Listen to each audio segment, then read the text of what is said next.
मोहतरम असातिज़ा,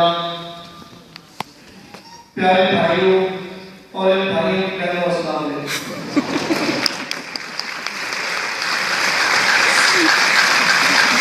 इसकी सबसे फनी है। आज मेरा मौजूद सुखन है मक्खन खाना और मक्खन लगाना।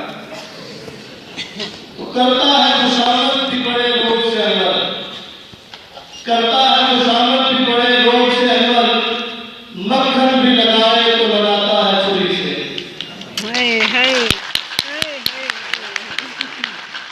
लस्सी मक्खन और घी शक्कर का पंजाब में इतना ही एहतराम किया जाता है जितना कि हिंदू धर्म में गाँव माता ये धर्म माता। हमारे माशरे में मक्खन तीन तरीकों से राज होता है।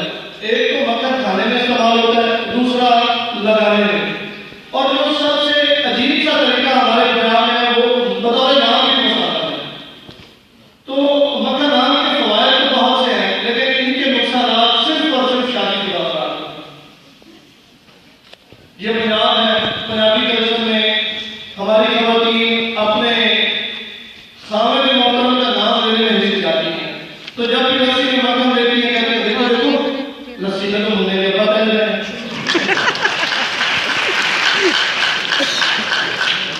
पंजाब में सेहतमंद और पौष्टिक के बच्चों का नाम मक्खन रखना इस बात की दलील है कि इस प्रोडक्ट के मालिक दो ऑप्शन हैं, यानी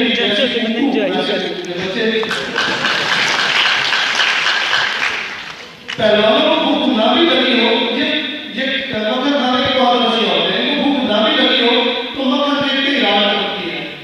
ठीक उसी तरह सरकारी मुलाजमीन जब बॉस को देखे उनका दफ्तर में आए, बॉस जब भी आए तो उनको बॉस को देखते ही उनकी जीभ लपलपाती शुरू होती है। वो लपलपाते हैं और आप ये परवला कह सकते हैं कि जैसे मक्खन खाना पंजाबियों की शान है, तो मक्खन लगाना सरकारी मुलाजमीन का कौमी शियार है।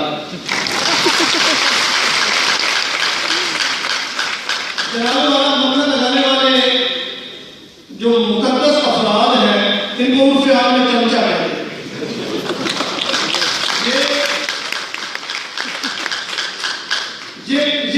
ये मुख्तलिफ साइजों में दस्तयाब होते हैं।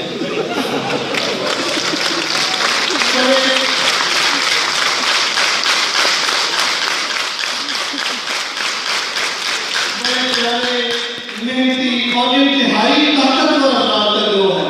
इनके बारे में शायर ने कहा है कि साहिब को भी कुर्सी से हटा सकते हैं चमचे, साहिब को भी कुर्सी से हटा सकते हैं चमचे, और चपरासी को कुर्सी पे बिठा सकते हैं चमचे।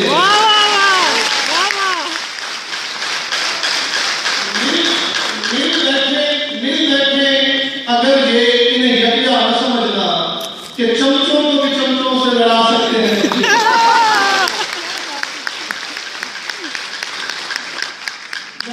सरकारी दफ्तर में मक्खन लगाने की पॉलिसी जिस तेजी से फरोग पा रही है, हुकूमत वक्त चाहिए कि तालीम और लेबर पॉलिसी के साथ साथ मक्खन लगाने की पॉलिसी भी बदल दी जाए।